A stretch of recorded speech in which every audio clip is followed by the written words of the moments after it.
Arriva finalmente un primo via libera dall'UNESCO per l'iscrizione del Monte Grappa nella prestigiosa lista delle riserve in cui la convivenza fra uomo e ambiente raggiunge i massimi livelli per la conservazione dell'ecosistema e la cura della biodiversità. Il dossier di candidatura era stato trasmesso all'UNESCO a dicembre, ora la palla passa al Consiglio internazionale di coordinamento delle riserve UNESCO che si terrà a metà settembre. Il primo a darne notizia è stato il governatore Luca Zaia, che sottolinea come ancora una volta il Veneto sia in prima fila con le sue eccellenze e come questo riconoscimento vada a dare ulteriore prestigio a un territorio che raccoglie bellezza, storia e sostenibilità. Un primo passo molto importante che va insomma anche a gratificare il lavoro fatto dal territorio. In questo caso dobbiamo ringraziare veramente i 25 comuni, le 3 province di Vicenza, Treviso e Belluno, tutti gli attori che si sono messi in campo per portare avanti questa un'iniziativa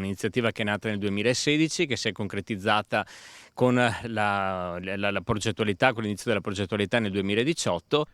L'area proposta come riserva della biosfera copre una superficie di 66.000 ettari, coinvolgendo il territorio dei 25 comuni delle province di Vicenza, Treviso e Belluno. Il comprensorio include interamente il massiccio del Grappa con i suoi confini naturali della Brenta e del Piave, le aree pedemontane che lo circondano e verso sud anche le colline e l'alta pianura che lo collegano con la pianura padana. Il massiccio è quindi una sorta di mondo a sé stante dove l'equilibrio delle attività umane con l'ambiente permette di mantenere in vita tradizioni antiche come quelle dell'alpeggio. E ci sono tutti i requisiti per portare a casa questo importante riconoscimento nei confronti di una montagna che è una montagna conosciuta ai più come una montagna simbolo della patria, simbolo della nostra storia, e con questo riconoscimento, se tutto andrà bene, sarà anche un simbolo dell'ambiente, della natura, ma anche di attività agricole di un certo livello che si baseranno sulla sostenibilità, per poi parlare anche di prodotti